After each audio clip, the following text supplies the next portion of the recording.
He is one of the great running backs in college football. MarkRogersTV breaking down positional units across the country, stopping in the SEC at LSU with the LSU Tigers. Billy Gomila from And the Valley Shook helping us break down the backfield at LSU, which, Billy, I think is a fairly cut and dry project for most people on the outside, but we're going to delve a little bit deeper. But, man, Leonard Fournette, okay, he was the Heisman frontrunner. He was plowing everyone over until he hit Tuscaloosa in Alabama, and of course it derailed from there, but he still finished with an incredible season.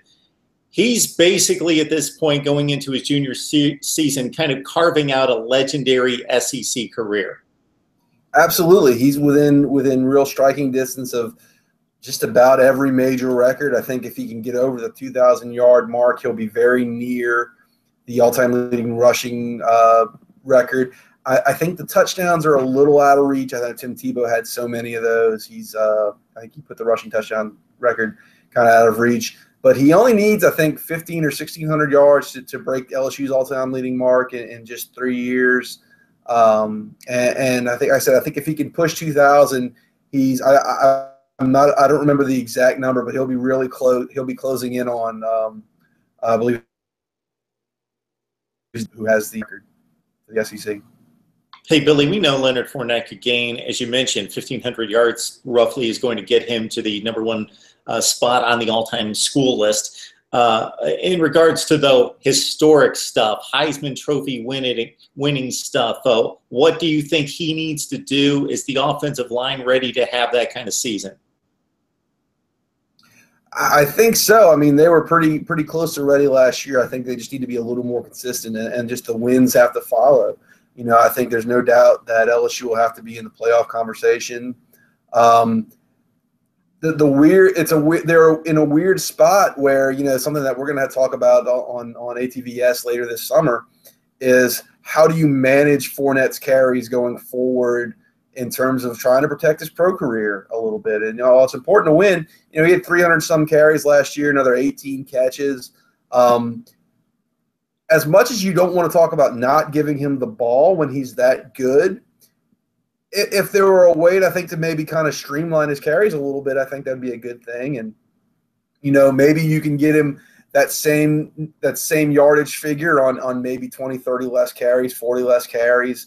You know, save him in some of the games that, and I think LSU wanted to do this at times. You know, save him in the games against lower rung opponents and try to save his big workloads for the SEC. And, you know, at times they were able to do that, and at times the passing game just kind of wasn't there to help to allow them to do it.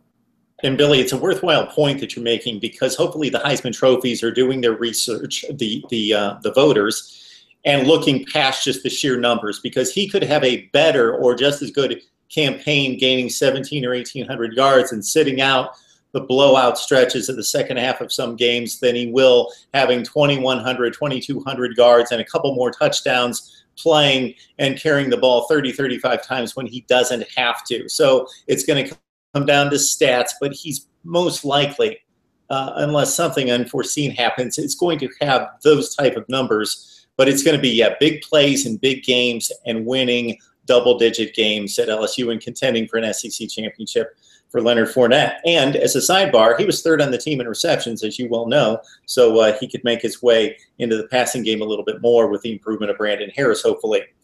Derrius Guice, wow, he comes into his sophomore season, 8.5 yards per carry, and he kind of plays most formidably into the formula you just pointed out in giving Fournette a break and in regards to not just being unselfish and setting up Fournette for his pro career, but also setting up the team for a stretch run that's always brutal in the SEC West in November and keeping him fresh.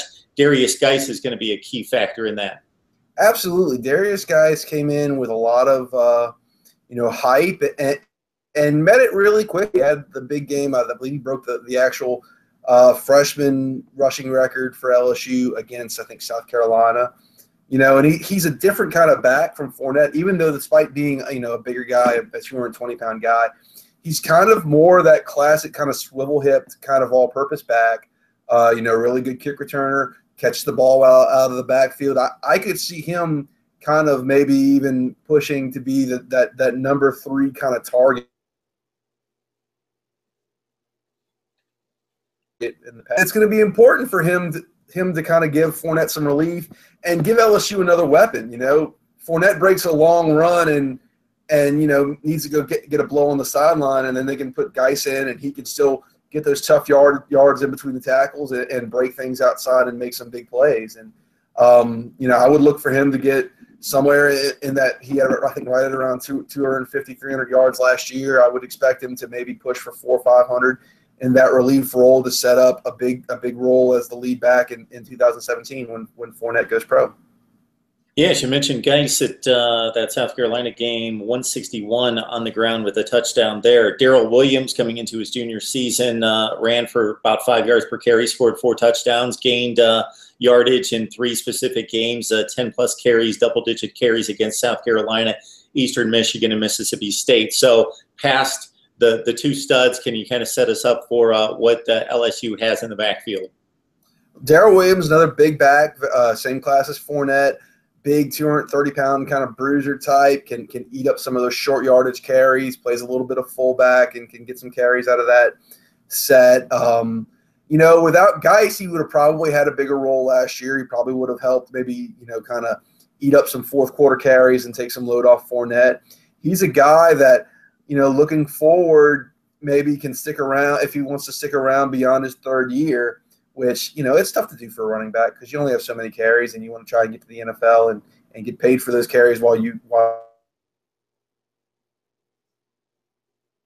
take them as a senior, maybe, and being able to play a larger role by then. And, you know, just having that 21, 22-year-old grown man running back who's just running over, you know, kids that he's not only got size on, but, you know, got some maturity on too. That could be really interesting in the future.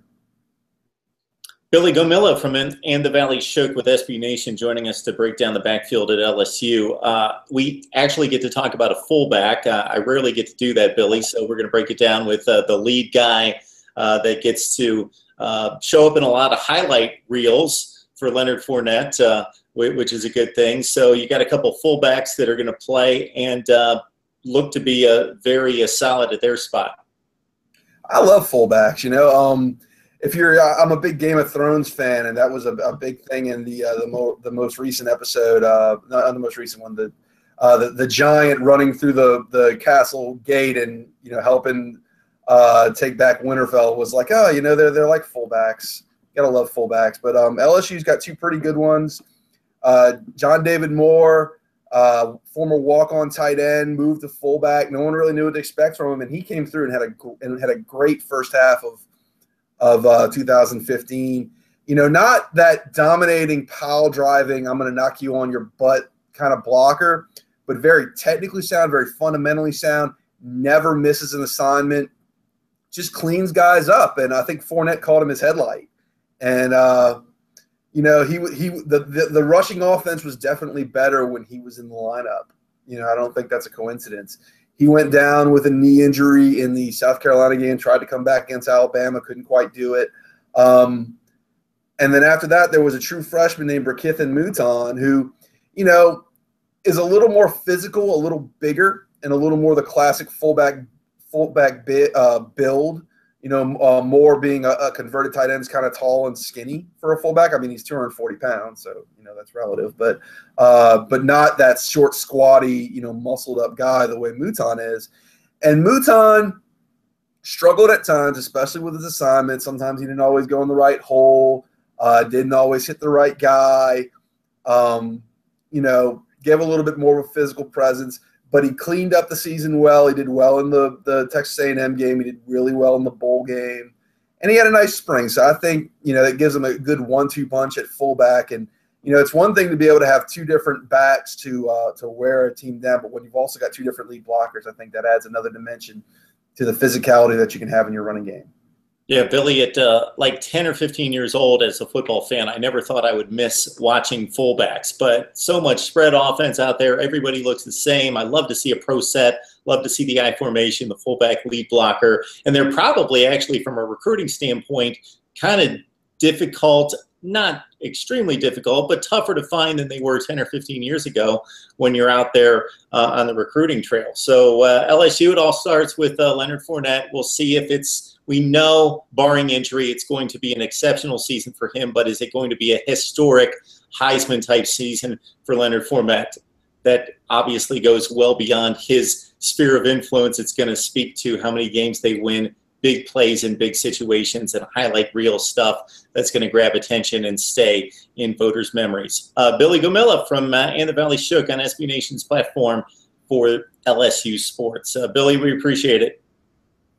Love that. Love, always happy to do it, Mark.